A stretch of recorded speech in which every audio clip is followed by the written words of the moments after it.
மத்திய இடைக்கால பட்ஜெட்டில் என்னென்ன கோரிக்கைகள் முன்மொழியப்பட உள்ளன, எவையெல்லாம் நாடாளுமன்ற தேர்தலில் வாக்குறுதியாக மாற உள்ளன என்று கடலூர் மக்கள் பெரும் எதிர்பார்ப்புடன் காத்திருக்கின்றனர். ஒவ்வொரு நிதிநிலை அறிக்கை தாக்கல் செய்யப்படும் போதும் மக்கள் நல்ல பயனுள்ள திட்டங்களை எதிர்பார்த்து காத்திருக்கின்றனர்.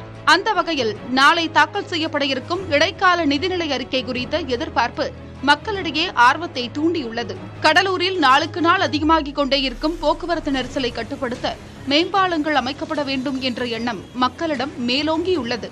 சென்னை கடலூர் வரையிலான கிழக்கு கடற்கரை ரயில் பாதை திட்டம் உடனடியாக அமல்படுத்தப்பட வேண்டும் என்பதும் மக்களின் எதிர்பார்ப்பாக உள்ளது. கடலூர் என்பது கடந்த 50 ஆண்டுகளாக பாராளுமன்ற தொகுதியில் ஒரு புறக்கணிக்கப்பட்ட தொகுதியாக தான் இருக்கு. இந்திய அரசு பட்ஜெட்ல கடலூர் இயற்கை பேரிடர் மாவட்டமாக இருப்பதால், கடலூர் மிகவும் அதிக பாதித்த மாவட்டமாக இருப்பதால் இந்த கடலூர் முன்னேற்றத்திற்கு ஏதாவது செய்ய வேண்டும். மத்திய வேளாண் பல்கலைக்கழகம், வேளாண் ஆராய்ச்சி மையம், வானிலை ஆய்வு மையம், மாற்று எரிசக்தி மையம் ஆகியவற்றுடன் இன்ன பிற எதிர்பார்ப்புகளும் கடலூர் மக்களிடம் எழுந்துள்ளன. தொழில் வளர்ச்சியை ஏற்படுத்தக்கூடிய அதே வேளையில் சுற்றுச்சூழலுக்கு பாதிப்பு ஏற்படுத்தாத தொழிற்சாலைகள், கிராமப்புறத்தில் வசிக்கும் பெண்களுக்கான வளர்ச்சி திட்டங்கள், இளைஞர்களுக்கான வேலைவாய்ப்பு ஆகியனவும் மக்களின் முதன்மை எதிர்பார்ப்புகளாக உள்ளன.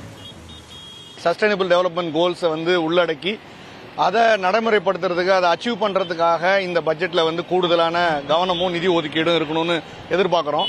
நிறைய தொழில் வளர்ச்சின்ற பேர்ல நிறைய கெமிக்கல் பேஸ்ட் அல்லது அசாட் இண்டஸ்ட்ரீஸ் நிறைய இங்க ப்ரொமோஷன் இருக்கு. ஸோ அப்ப அந்த எஸ்ஜிடி கோல்ஸை அச்சீவ் பண்ற அளவில் பார்க்கும்போது கண்டிப்பா இங்க நிறைய மாசு கட்டுப்படுன்ற எதிர்பார்ப்புல அந்த கோரிக்கை எதிர்பார்ப்பு இருக்கு. இந்த கடலூர் மாவட்ட மக்களுக்கும் தமிழக மக்களுக்கும் அந்த எதிர்பார்ப்பு இருக்கு.